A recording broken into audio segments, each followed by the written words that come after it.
we've been teasing all morning that we are speaking to the taxi driver at the centre of the Harry and Meghan paparazzi chase through the streets of Melbourne. We were all locked in. He was happy to come on and tell his version of events from our New York studio, but he's gone completely silent in the past half hour, Carl. We aren't sure whether he's signed up with 60 Minutes. Maybe. They've locked him in for an exclusive, but he's brushing their calls as well. Could be the Sussex's PR team have got a gag order in place. Maybe. Or a gag on him. On him, exactly. Or maybe he's involved in another 2-hour chase and simply can't answer his phone. Late call-up for the G7? Maybe Kate and Will have hired him to drive them to their next event. Most likely he's appearing on another action-packed episode of The Summit this Sunday night on 9. Can you might tell that we're ticked off? Where are you, taxi driver? You can't. Hey. Anyway, royal editor of the Daily Mirror, Rusty Myers, joins us now with some more on this story. Rusty, have you seen the driver? Well, the big question is, was he silent or was he silenced, Carl? Yes.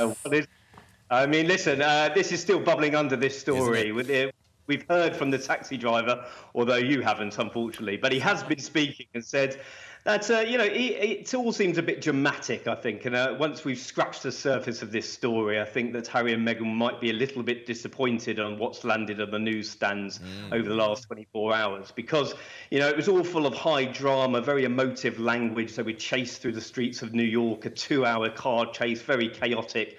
And it seems that everybody else involved in this story has sort of knocked it down a peg or two. We've heard from the NYPD saying that, yes, it was a bit chaotic, but not catastrophic. You've heard from the New York mayor questioning whether there could be a 2-hour car chase in the city of New York. And, perhaps we haven't heard the full side of the story for Harry and Meghan. I wonder why. Rusty, is it just the public calling bulltish on this or what? Huh?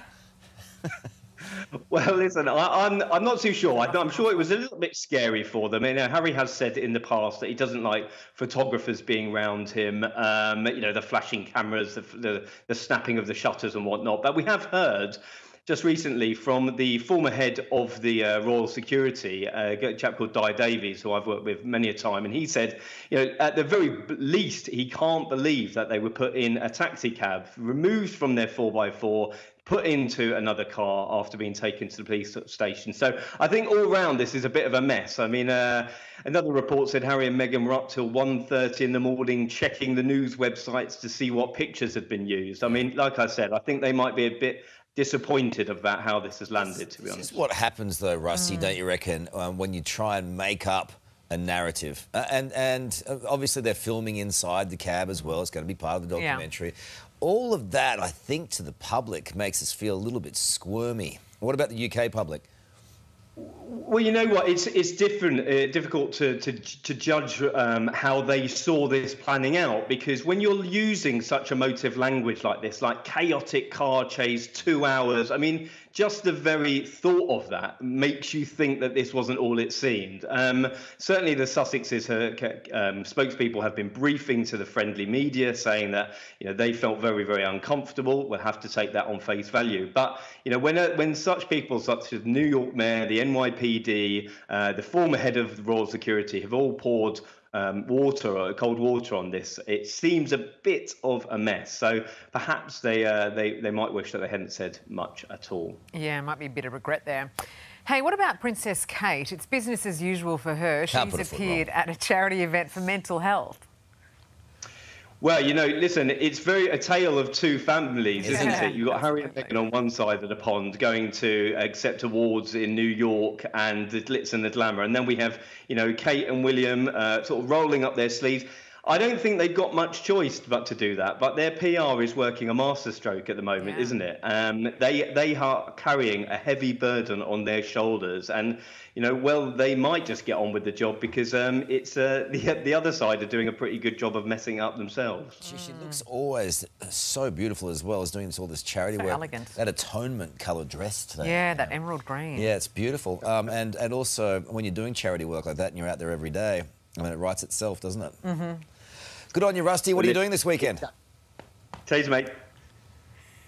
Didn't want to answer. He's keeping it quiet. He's keeping it on the D. Rusty likes to go clubbing. I know.